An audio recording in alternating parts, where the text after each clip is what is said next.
Hey everyone, Elisa with Jots Designs, and I want to do a bit of a follow-up to the resin mixing video that I just uploaded. It was pointed out that I didn't really indicate exactly how I got the one-to-one ratio for the resin and the hardener, and completely my fault. I already had the hardener in there, didn't even think about it, so I want to clear that up and show you how I measure my resin, and then also I kind of want to go over some of the containers that I'll use for my resin and be able to reuse as well. So stick around for that, and I hope I'm able to give you some extra information with it.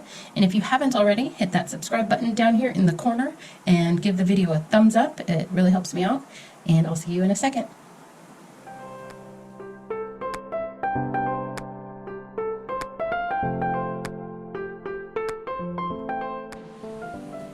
Okay, so first things first, let me show you how I mix my resin.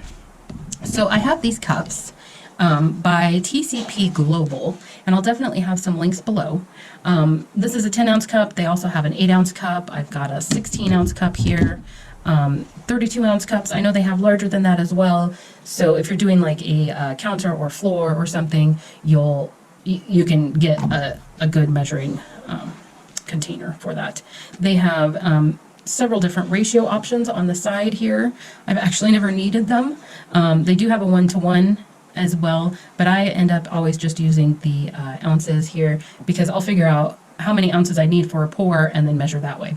So for example, what I had poured, I had 2 ounces already of the hardener in there, so I had needed 4 ounces total, so I just added 2 ounces of resin to the to get me to the 4-ounce line. So I had 2 ounces of hardener, 2 ounces of resin, and that was my 1-to-1 ratio.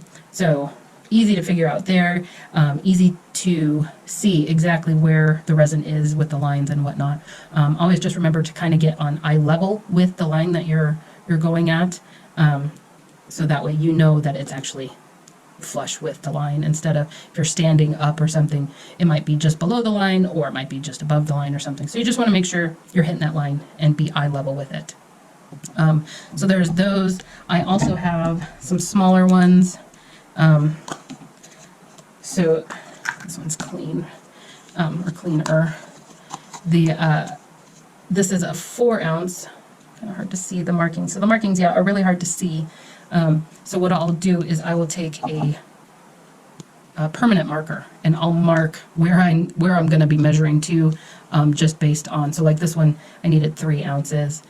So I did 1.5 and marked the 3, just so I could actually see when the resin hit it, because the lines and the markings actually kind of disappear when the resin hits it in these cups. So I do that for that. I got the 4-ounce cups.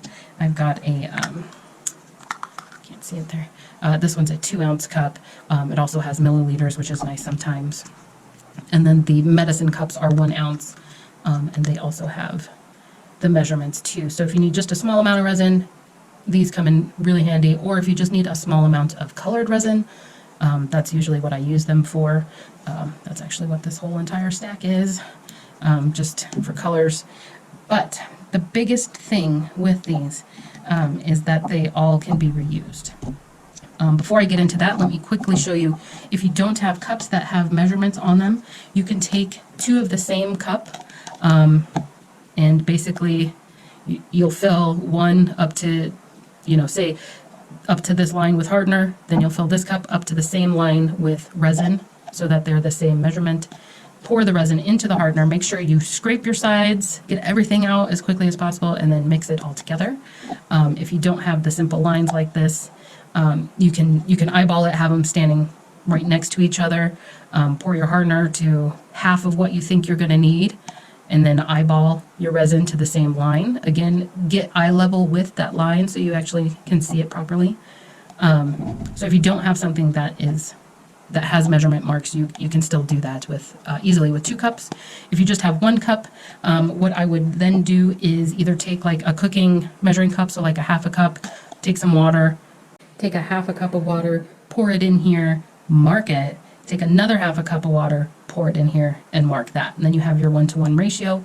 Make sure you dry everything out so you don't have any water coming into contact. Sorry, you don't have any water coming into contact with your resin.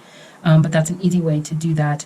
Or if you just happen to have another cup or something that you didn't have, that didn't have markings or whatever, but you can put a marking on there, fill it with water to that mark, add it, mark it, fill it with water to the mark, add it, mark it. You just want to make sure you're doing exactly the same amount when you're adding that, and then you only need 1 cup as opposed to having 2 cups and having to add and scrape. So that is how you can do it with or without marked cups. Okay, so back to the fact that you can reuse these. The biggest indicator is, let me see which one might actually be easiest to show you here. Okay, so the biggest indicator is having the recycle number. Let's see here. Here we go. The recycle number be number 5, and or you see the PP. So that stands for polypropylene, which is a type of plastic, and it doesn't stick to resin. The nice thing about this is that a lot of most food containers are number 5 recycle. So like these are standard drinking cups, number 5. I can use them and reuse them. These were ice cream containers, and it has a number 5 on the bottom. These were like minute rice cups. It's got number 5 on the bottom. These 2-ounce cups, these are just like little side cups, like dressing cups that have lids. So you can pick them up at Walmart even, but they also have the number 5, so you can reuse them. This one actually I think has resin in it, so you can see there's some cured resin, and it just peels right off. Squeezing it a little bit kind of releases it. I'll have to work on that one. It's actually pretty solid in there. But that's the nice thing, is that you can really literally just pull the resin out. So like the stick had been in here stuck. Once it's cured, you can just kind of pull the whole thing out. You will probably have, I don't know if you can really see, all the little tiny bits. And again, once it's cured, easy to just kind of scrape off either with your nail and just get it to where it's loose. You can use a stick to kind of just pry them down and scrape them off, and then use like a wet paper towel or a baby wipe and wipe all the little bits off. But it's pretty nice to be able to have the resin just kind of peel off, and you're able to reuse that and not have to throw everything away. So again, number 5. These are actually what I use for my leftovers for my food, but every single one is a number 5. So these are Rubbermaids. I don't even know what brand that is. Same with this. I have no idea what brand that is. These are Rachel Ray's Nutrish dog food that I had for my dogs. They're number 5, so I've actually used these for, I like using these for dirty pours, so I can actually have everything kind of pull into the corner and then use the corner. So those are kind of fun. But yeah, most food containers, oh, I actually grabbed my sour cream. There's sour cream in here. But when it's done, I can reuse it because it's a number 5. Now, definitely keep an eye on that number, because this is just a hefty generic solo cup, blue. But it is a number, let me see if I can get that to show. This is a number 6. And I'm not sure what the PS is, poly something. Have to Google that. But I know for a fact that if you use this with any sort of resin and the resin cures in here, it will not come out and your cup will just rip. So I know for sure 6 doesn't work. 4 does not work as well. I think, I don't remember which number it is, but I know I tried them and I wasn't happy with the results of either 1, 2, or 3. One of those it won't stick to usually as well, but number 5 is the overall hands down winner. Anything that is number 5, the resin will not stick to. Oh, and also even the tops to spray paint cans, I reuse them all the time. Instead of just throwing them in the recycle. So I will use them to prop things up. This has obviously been spray painted, but you can see here, I had one of these, just came up. It would be the exact same thing with the resin, or I'm sorry, with the spray paint cap. So you can definitely reuse so many things. Okay, you can also use silicone measuring. I just personal preference really like to use the plastic because of the stiffness of the sides and scraping and everything, where the silicone containers, sorry I have some dried flowers in here, silicone containers are definitely more flexible, and it was just for me irritating when I was mixing things. I didn't like it. But you can definitely get ones that have the measuring, and it's the same thing. The resin will pull right out with your stick.